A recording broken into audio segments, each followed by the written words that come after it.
11 update for you. So remember the bill that was passed and then Facebook's removed news and everybody said, I don't even miss the news.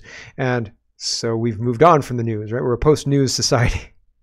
A confidence motion was tabled, and all of the governing parties, the NDP, the Bloc, the Liberals, they all vowed to say no. We trust the government, Chinese spies and all, right? My goodness. So there's lots to get to. Let's get to it.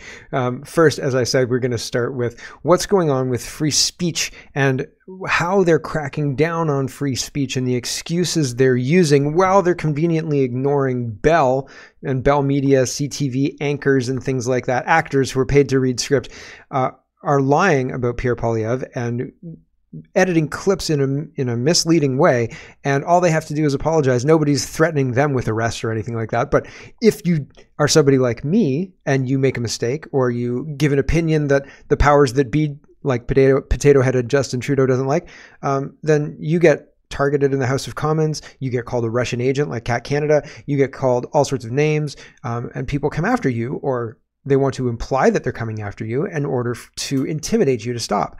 And isn't that interesting, right? So the news media can engage in lying to the public. But if the public dares to put out anything, they're going to be subject to more scrutiny than, any media. And that's not how it should be, right? Concerned Canadian is pointing out the fact that Jacinda Ardern and Justin Trudeau met secretly, and it seems released something after the fact because they were caught at their secret meeting. Concerned Canadian says, why was this meeting secret? Why wasn't there a public agenda? Why did Trudeau leave through a back alley to avoid questions? Thoughts? I think that they're trying to pass speech laws on the down low, and they don't want us to notice yet. Just like COVID stuff, right? They're going to try and get this in place, and they're going to try and get rid of the people like me who poison the well for all those people who want to be good and listen to the dinging bell, right? And I listen to the bell, but I'm not listening. I'm not obeying the bell. Blacklock's reporter says criticism of media is an attack on the very nation itself, says Government House Leader Karina Gould after CTV National News apologized for deceptive edits. CTV manipulated information. So Karina Gould calling that an attack on Canada? Here is this is CBC Watcher says, a gaggle of Liberal MPs, including Anita Anand and Jennifer O'Connell, I think that's her name, launch a smear job attack on Pierre Poilievre under the guise of an action plan to deal with hate. Only hate here is Liberals' envious hate on for Poilievre's year-long polling numbers. So CBC Watcher follows up and says, Minister of Justice and Attorney General Arif Varini confirmed the new action plan is a key component of Bill C-63, the online harms bill, currently in its second reading in the House of Commons. It should not be in the second reading in the House of Commons. There should be some serious concerns about this bill, but they're rushing this thing through. And there's huge problems with it. It's going to go to litigation. There's going to be people saying I'm not going to pay that. And it allows for anonymous people to get payouts if they target people online. Can I get payouts for CTV lying? No. So weird that somebody could try and get a payout from me if they decide what I'm saying is offensive or that I'm lying or it's misinformation or disinformation or hateful or whatever it is. So these people, further, going after Pierre Poilievre with legislation that calls his rhetoric hate speech is very concerning in and of itself. Here we go. Comprehensive plan that is fundamentally about security and unity. Today we're stepping up. Listen to the buzzwords. They're doing this for your safety, comrade. They're doing this for unity. They're doing this for cohesion. They're doing this for all those buzzwords, but it isn't actually going to result in that. They're lies in order to sound good. Up and doing what any responsible government would, fighting to keep Canadians safe. But it's also important to acknowledge that while we're doing the responsible thing and fighting hate, and in contrast, we have some politicians like Mr. Poilievre and members of the Conservative Party that incite hate. They incite hate against women when he targets his YouTube videos specifically at men who hate women. They incite hate against racialized Canadians when they meet with white supremacists. And they incite hate when they pander to far-right conspiracy theorists at the expense of some of the most vulnerable, like our queer youth. The most, what? I didn't hear what she said. So is having tags in your YouTube video an indictable offense? Are they going to try and arrest the leader of the opposition for inciting hatred by having tags that talk about specific audiences that may be interested in their video? Is that going to start happening now? Oh, you tagged certain people in your YouTube video and that's hateful, right? It's very, very, very concerning. This is the Minister of Diversity. Yikes, yikes. She's not very, well, I don't think this is helping diversity. Canada Proud says Pierre Poilievre bans Conservative MPs from taking interviews with CTV or holding any meetings with executives, lobbyists, or any other representatives of Bell Media after CTV apologized for deceptively editing clips of the Conservative leader.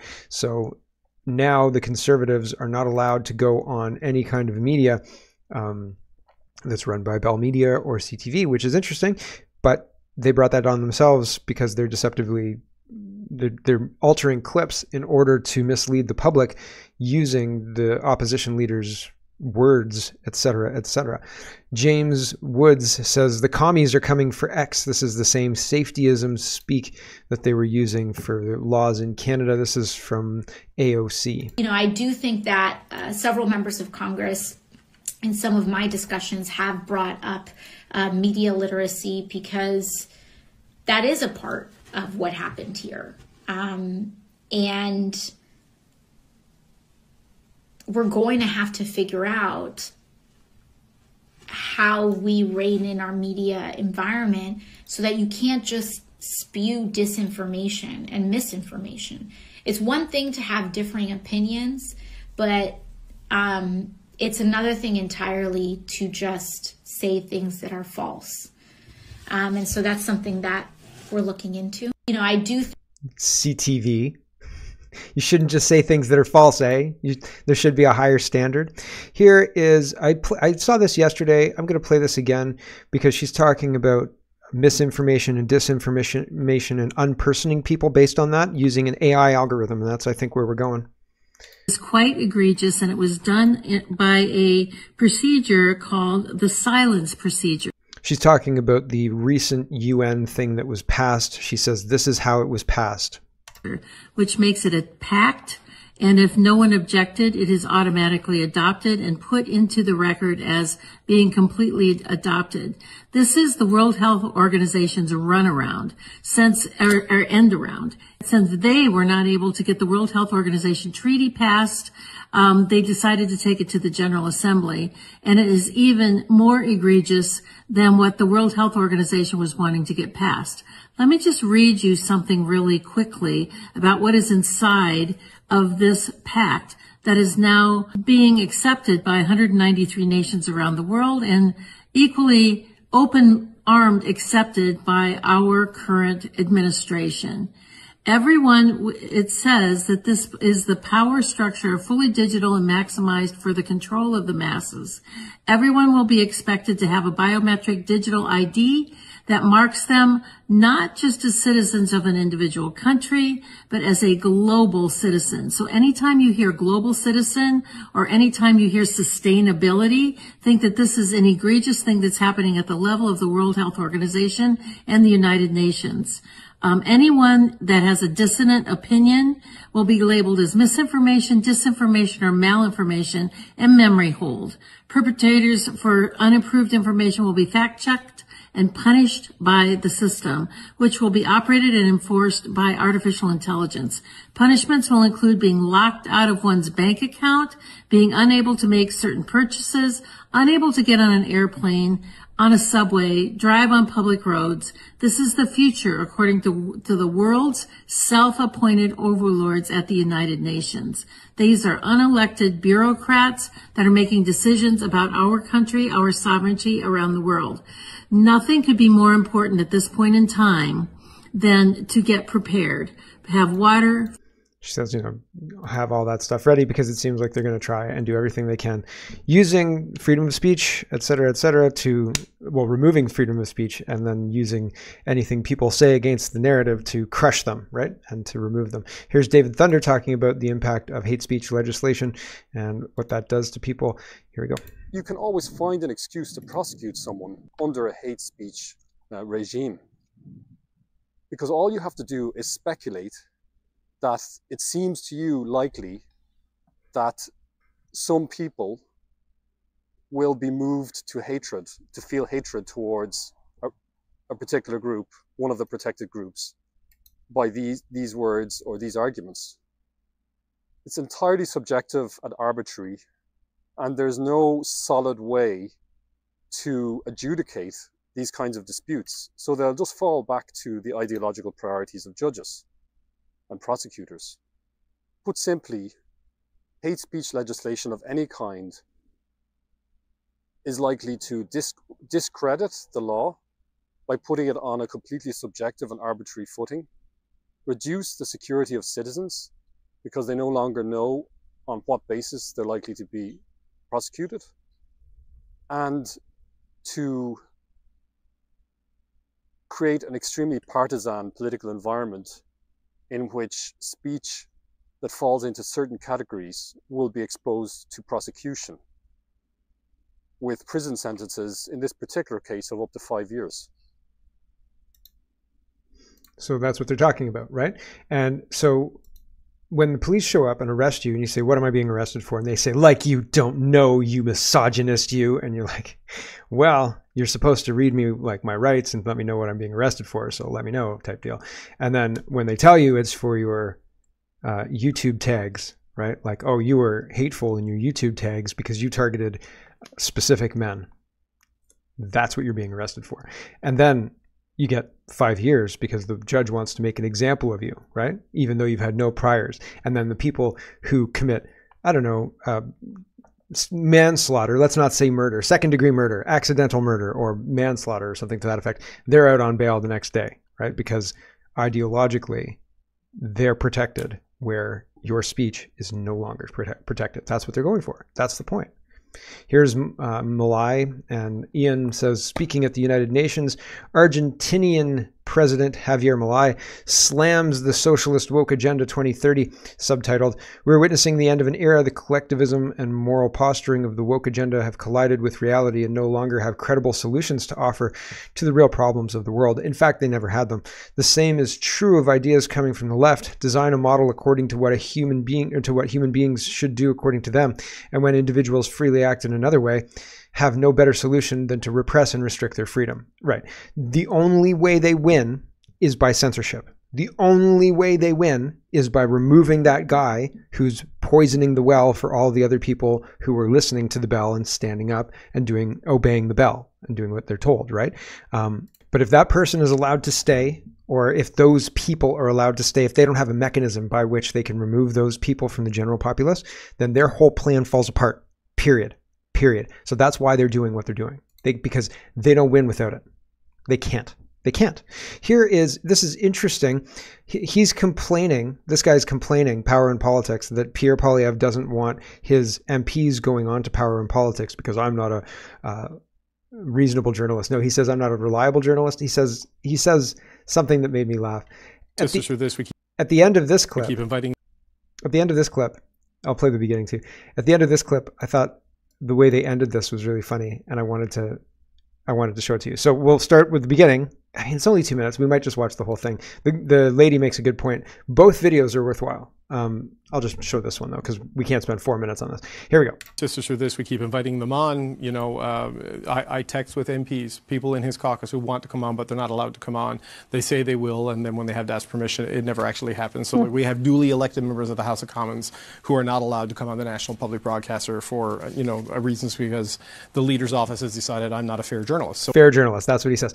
So he goes on this tirade, right? Where we've got people in the House of Commons who want to come on this show who aren't allowed because the leader thinks that I'm not a fair journalist.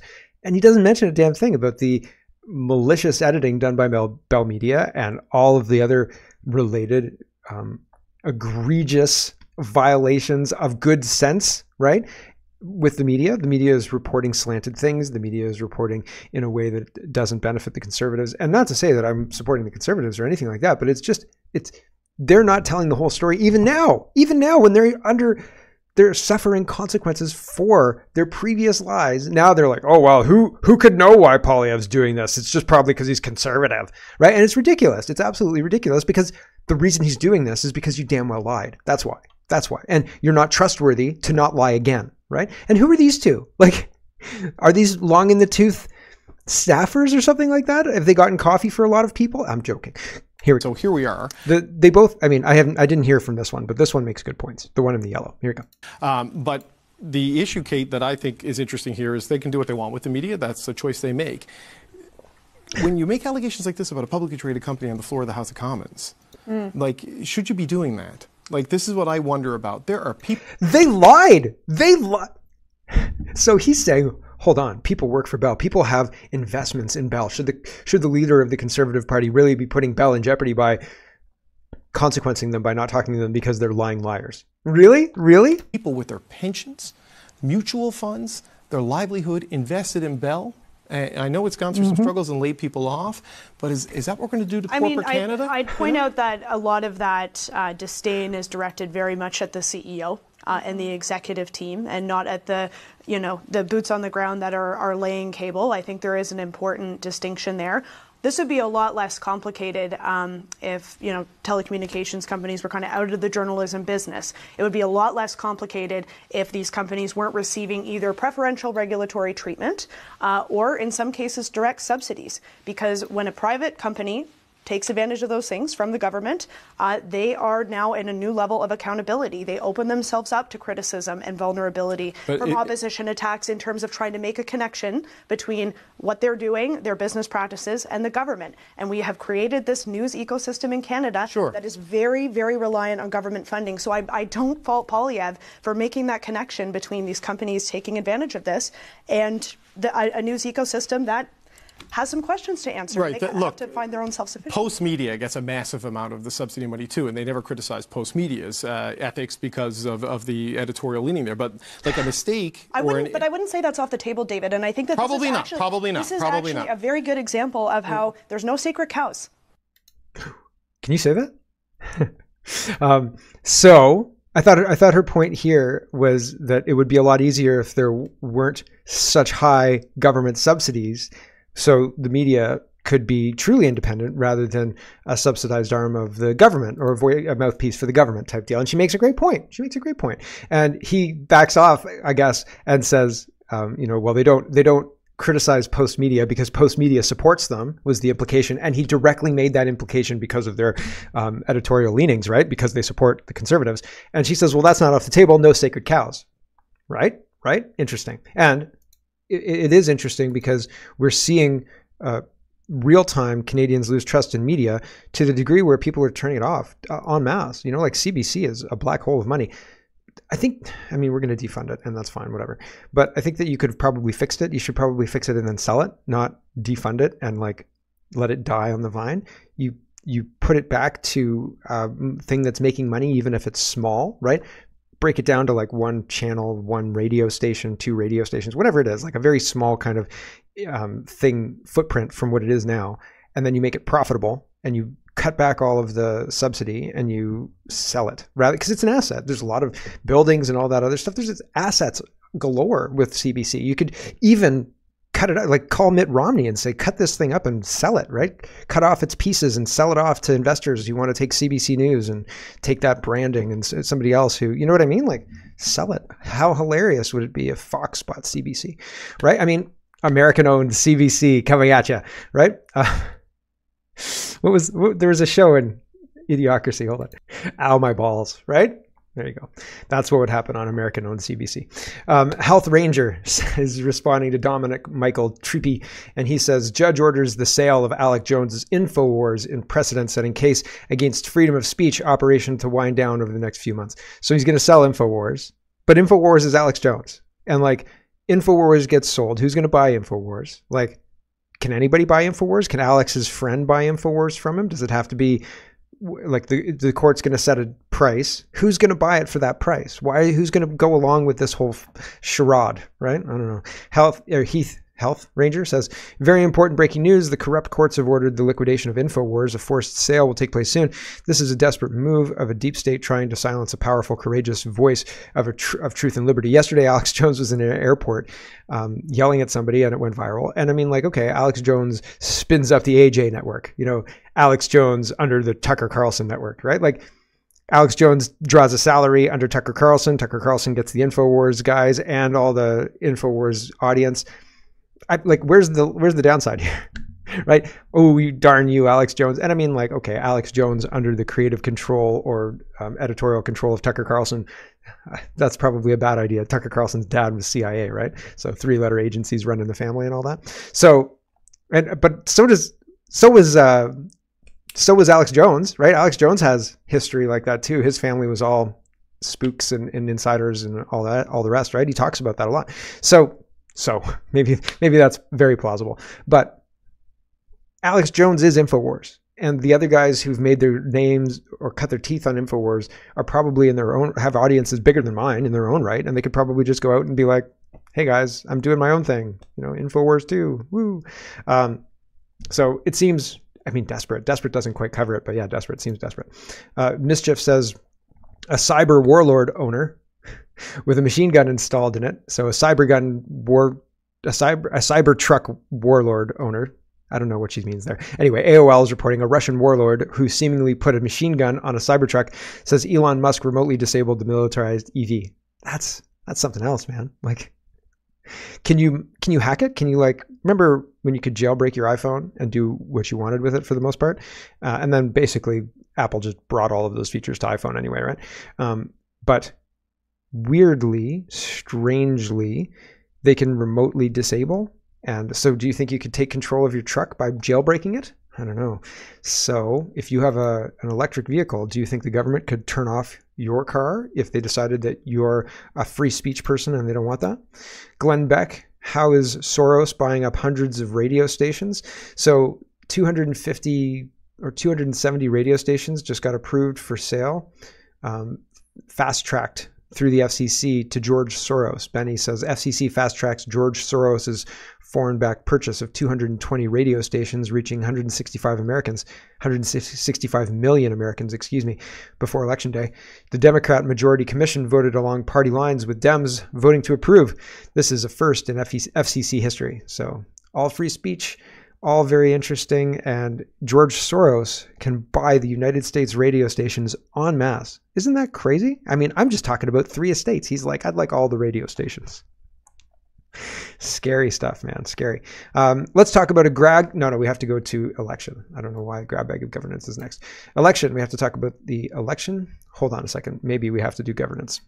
We do, because there's a confidence motion yesterday and Pierre Poilievre did that. So we have to look at that. So governance first and then election. So here's here's Justin Trudeau getting some reward from Zelensky. It's a cross or something like that. I'd like to see like a zoomed up image of that cross. Anybody seen that Forrest Gump thing where he's doing the Bamofet thing and he's got his cross of his hero's cross is pentagon or pentagram or something like that? It's not actually a pentagram. It's a different symbol, but it's in that vein of things, right? Pretty scary stuff. I want to see what this cross is that he's handing out. Anyway, DD Geopolitics says award for spending $4.5 billion. Congratulations to Justin Trudeau. So he's handed this award and he's all happy about it, but it's nonsense. I mean, how much of our money did they spend to put that award together, right? Here's Concerned Canadian. He says, this is my choice for the next prime minister. Yours? Well, I think he's been selected. It's a whole 9-minute speech. It's a lot of party stump speech. If you've watched any of Poilievre's previous speeches, you've probably seen this one. I'll play the first minute of it, and then the end of it is here, the last 25 seconds. The whole motion is a confidence motion. I think that I don't know if he thinks it's going to pass.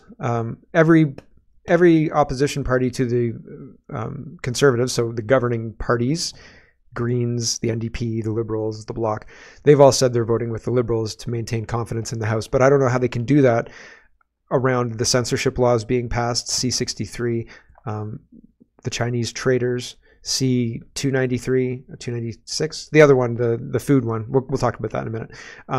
But all of these bills are damaging, and all of these people are saying, oh yeah, everything's hunky-dory, right? Everything's great. Anyway, here's the first minute. Madam Speaker. It's too fast. Too fast. But this time I realized it was too fast. Okay, here we go. This country made me a promise when I was born. It made the same promise to everyone in this room and across this country. I was born to a 16-year-old single mom who put me up for adoption, to 2 school teachers. And they taught me about this promise. The promise was that anyone from anywhere could do anything, that hard work would earn a powerful paycheck. They would buy you good food and a decent home in a safe neighborhood. It's that promise that brought my wife's family here as refugees from Venezuela. 6 people in a 2-bedroom basement, working-class Montreal apartment. Her dad up at the crack of dawn to hop on the back of a pickup truck and go out into the middle of a farm field and pick fruit so that he could pay the rent. Today, her brothers are a soldier, a carpenter. Her sister is a nurse. Her father has a business with his wife, and they have all succeeded. The promise was kept. It was that promise that got me into politics. Okay, we'll fast forward it. Well, he goes through the promise of Canada, basically saying that's the promise of Canada, and that's the promise that's been broken by this Trudeau government, and that's why we need a confidence vote. And then he says, bring it all home, right? Here's the end, the bring it home finale. To bring home the promise of Canada, of a powerful paycheck that earns affordable food, gas, and homes in safe neighborhoods where anyone from anywhere can do anything. The biggest and most open land of opportunity the world has ever seen. That is our vision. That is our purpose. Now, let's bring it home. So there you go. They'll debate on that. I did listen to the whole speech. He talked about Bell Media's censorship. He talked broadly about the damage Trudeau's done, but he didn't talk very specifically about the Chinese traders. He didn't talk very specifically about any of I think that there's a couple of issues that are big red flashing lights, like red flags, things that should drop the government immediately right away. And traders in the government is one of them. And nobody's really talking about it. Nobody at all. You know, like even Poilievre doesn't talk about it very much. And so it's really weird to, have a carbon tax election because that's secondary. I mean, yes, it's very, very expensive. And yes, it's causing inflation. And yes, it's an emergency. And yes, it's causing problems.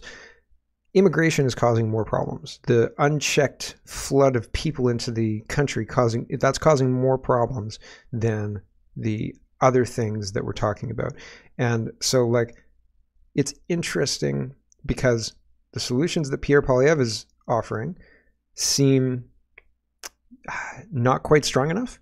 The rhetoric doesn't sound quite strong enough. If you listen to Donald Trump's rhetoric on what's going to happen day one for him, and I think his rhetoric is going to be and is already being used by the Democrats against him type deal.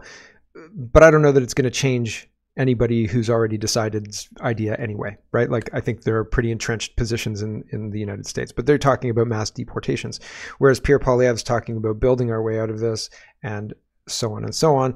And it doesn't feel like the solution is just around the corner, right? It feels like the solution is a couple more years of pain and have you seen the federal debt, right? So it seems bad, and it doesn't seem like we have leaders at any level, really, from municipal all the way up to federal, including Poilievre, who are really taking aim at the red flag, flashing red lights, Chinese traders, every day hammering on it. Coots guy's in jail still, every day hammering on it. Where are you, Danielle Smith? There are things that are going on that are holy bananas, that's nuts. And then we're like, oh man, we've got to axe the tax, right? Bring it home. And it's okay, I guess, sure, yeah. Slava Ukraini, right?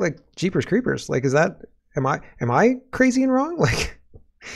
There are people who will say I am, but I don't think so. I think that focusing on our country, focusing on the big red flashing lights of Chinese traders, censorship laws, immigration that is overwhelming our culture and changing the face of the country. These are the things that we should be having an election about, right? C-293, these things are disasters, and we're in the midst of a disaster, and the disaster is the Trudeau government, the globalist Trudeau government. And I mean, again, I don't see the end of it coming soon. I hope I'm wrong.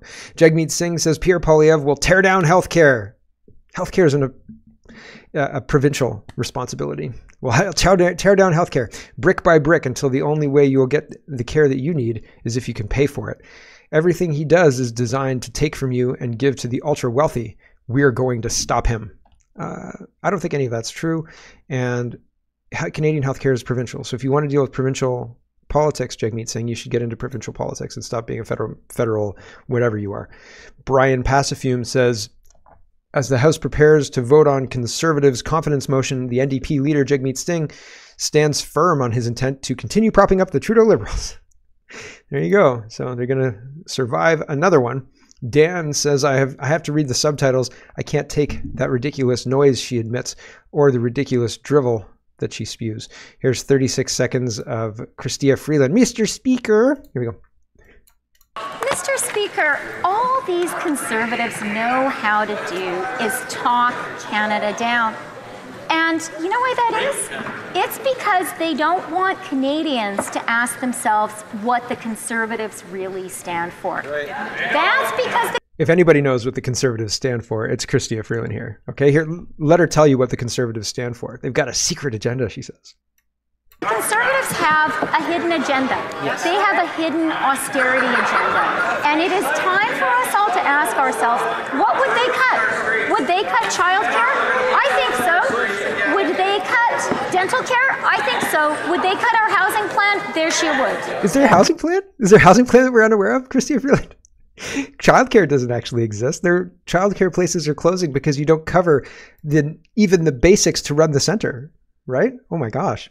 Delusional Chrystia Freeland. Here is the Liberal Party. They say, why doesn't Pierre Poilievre want Canadian women to have access to free birth control? My question is, do you know what's the ratio? How many women in teaching? Like women versus men, right? There's lots of women, right? So when women go into a field, by and large, not all women, but like there are a lot of women who go into childcare fields, right? And there's nothing wrong with that. There's nothing wrong with that. But what if we look back in time and in the 1950s, how many daycares were there, right? There were probably very few, some, but very few daycares. Why? Because most of the women stayed home. Why? Because one salary was enough to afford a house and a car and to educate your kids, right? And because like trades were a thing and school was a lot less expensive than it is now, and so on and so forth. Inflation, right? They devalued the money to make it more complicated, so it was harder to wrap your mind around. Instead of needing $1,000 for tuition, now you need $10,000 or $100,000, right? Orders of magnitude bigger, right? Same percentage of your salary. But it's interesting to me that the majority of women, majority of people, everybody, not just women, everybody has been bamboozled by this whole thing. Don't see that, like when you pack your kid off and go to daycare, use daycare, and you pay for the daycare spot and you go back to work, you pay the government half your salary or whatever it is in Canada, it's half your salary. But also the daycare worker also pays the government half the salary. And what's the daycare worker doing? Fundamentally raising kids. Couldn't she raise her kids? Yeah. But then the government wouldn't get their half of the salary, right? Or the half of the mother's salary. So the government is making tons of money. And it's not just women. I'm not trying to beat up on women. I'm saying we've all been bamboozled. We've just normalized it, right? It used to be that like you got land and then you fed yourself on that land and you were like, listen, I've got all this wheat here and I need some eggs. Could you have some wheat and I'll have some eggs, or like bread and I'll have some eggs, right? Like then the trade developed, et cetera, et cetera. But like you can be self-sufficient and not work for the government all the time, but then the government doesn't get their rip. And so the government has been incentivized to create a situation where not only are the men working for the government, but so are the women, right?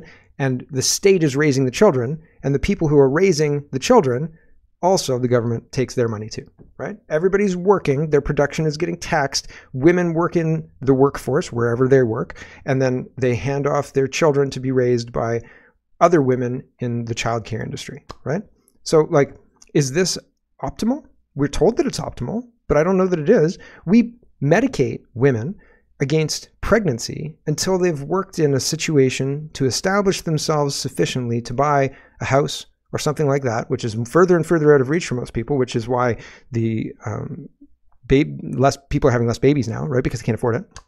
But we've medicated, we've created a situation where when women pass puberty, we medicate against pregnancy, which is a natural state. Like being able to get pregnant is a natural state of womanhood. And we say, well, hold on a second, you're sick. Here's some birth control. You need to deal with that. We need to deal with that until you're 30. And then when you start trying to have kids and then you're having trouble having kids, you're like, I wonder why I'm having trouble having kids. Well, you've been medicating against having children for 30 years or for 15 years more, right? 16, 17 years. Do you think that's going to have an impact? Probably, right? So it's a very it's insidious and it's evil and it's way more complicated than that, but it's about money and control and all sorts of other things. And I just think it's weird how we accept these strange twists of societal expectations as completely normal, like totally 100% normal. Like, oh, you can get pregnant now, here's your birth control. And that's like the majority. It's a majority, right? But there are consequences of birth control. People can have blood clots. I know somebody who died, like dead, 34, 35, complications, blood clot, done. And I was like, what? They died? A friend of mine went to the funeral. I found out after, and I was like, wow, what happened? And she said, like, she was a smoker and she was on birth control, and that was that. And I was like, no. Crazy stuff, man. Crazy stuff. Anyway, I digress. But hello, everyone. Thanks very much for watching. This is just a short version of a longer show. If you'd like to get the whole show, you can go over to CanadaPoly.com and sign up for a subscription. Just look in the drop-down tab for Shop and Donate and look for subscriptions, and you'll get immediate access to the full show. Love to see you. Thanks for watching, everybody. Have a wonderful, wonderful day.